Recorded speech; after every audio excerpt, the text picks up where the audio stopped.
Hey guys, we're back for another episode of Cool Story Bro here at Neutral Gaming. Thanks for tuning in. This week we have a lot of happenings and a lot of news and stories to cover. So, let's get right into it. Overwatch 2 launch troubles.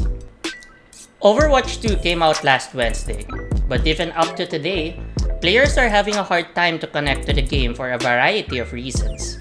First was the large number of people wanting to play the game, which was exacerbated by DDoS attacks on Blizzard servers, resulting in long queues that lead to hours of queue times. Finally, the game prevented new players to log in unless they are able to register a postpaid mobile number, which, of course, not everyone had access to. These three factors resulted in bad experience for many players. But once you get connected, at least in my experience, everything ran buttery smooth, and queuing for a game doesn't take long. In my experience playing the game too, it's much more fun compared to when I played the original Overwatch. Mostly because I have all of the heroes unlocked already, but the experience felt smoother and felt much more fast-paced with the game now only having one tank per lineup. That didn't stop me from sucking in the game though, but even in losing matches, I had loads of fun. New Witcher and Cyberpunk games announced. CD Projekt Red outlined their long-term plans, which included announcements for a new Witcher trilogy, a new Witcher multiplayer game, and another AAA Witcher game that is not related to the other two projects. Just note, however, that these new games will be set in the same Witcher world but will not star Geralt. We don't know a lot of details about these new games yet, but it's enough to excite this Witcher fanboy inside me. In other CD Projekt news, the company announced that a full-fledged Cyberpunk 2077 sequel is also in the works, with the studio committing more resources to the IP. Development of the sequel will come after the release of the expansion of the first game, Phantom Liberty, so this sequel shouldn't be due anytime soon. Finally, a third new IP will be coming, this time created from the ground up by CD Projekt Red instead of being an adaptation like Witcher and Cyberpunk. They also didn't reveal much about this new IP, except that they're not in a hurry in making a new game set in that world. Of course, because of Cyberpunk 2077, CD Projekt Red has the notoriety now for crunch and bad work conditions, so these ambitious new projects that they've announced put some doubt on the capability of the studio to be able to deliver.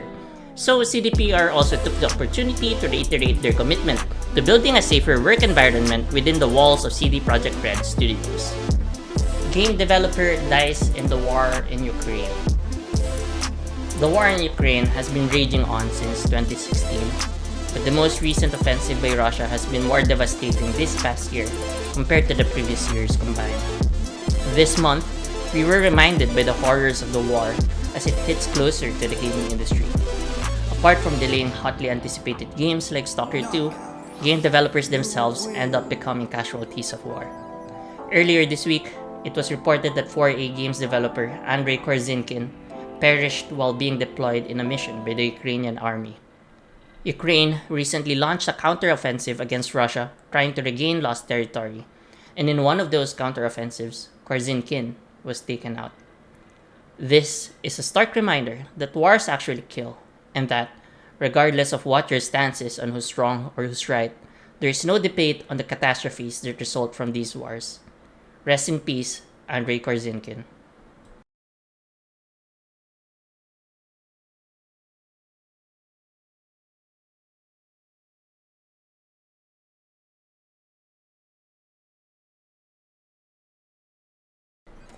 Play as a vampire YouTuber, posing as a priest, for clout, in Priest Simulator. Hell is my playground.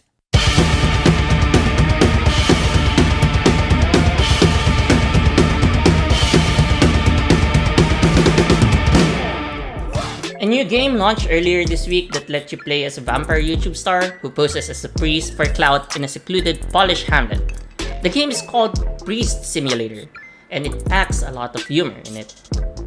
It's a first-person shooter game that has you fight against satanists and the demons and monsters they summon.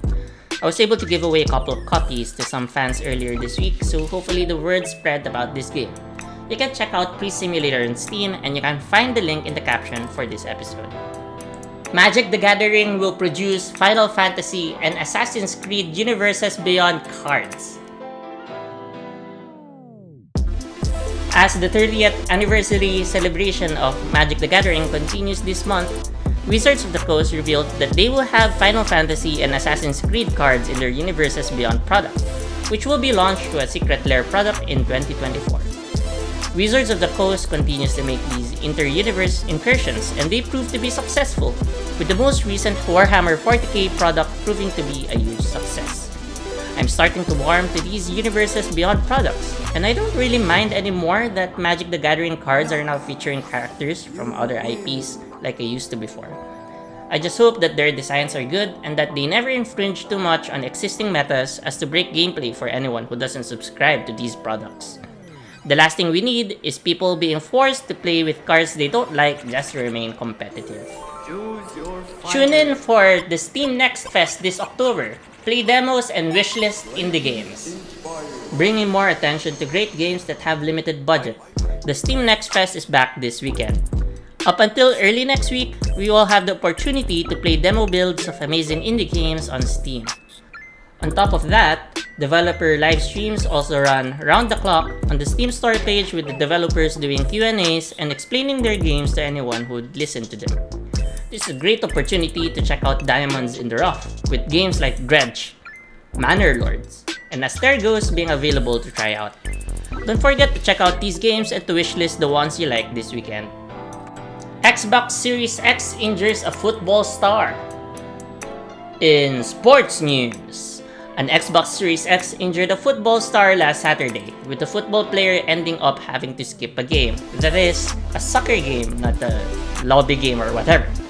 Apparently, the injury was to Crew Alexandra's Courtney Baker Richardson, that team's highest scorer. What luck, right? When the soccer player tweaked his leg while playing with his Xbox on the sofa. The injury was due to pre-existing conditions on his leg. So, no worries, you're most likely not going to experience the same injury just from playing your Xbox at home. The Super Mario movie looks surprisingly good. And for our final news piece this episode, let's talk about the new Super Mario movie, shall we? The animation is silky smooth, something that I'd expect from Illumination, the same animation studio that produces Despicable Me. I like all of the voice acting so far, and I think people will get used to Chris Pratt's voice as Mario sooner than later, while the reception for Jack Black's Bowser and Keegan-Michael Key from Key and Peele as Toad were much warmer. Charlie Day was also fantastic as Luigi. However, I'm not so sure about the game's plot so far, with Mario turning out to be a newcomer in the Mushroom Kingdom in this iteration. The story could still go wrong in many ways at this point, but at the very least, I think the animations and the voice acting are fantastic. I'm really looking forward to this film now. We'll definitely watch it in theaters. And that's it for this week's episode of Cool Story Bro. I appreciate you guys for tuning in, liking, commenting, and sharing. I hope to see you guys again next week, but until then, stay frosty.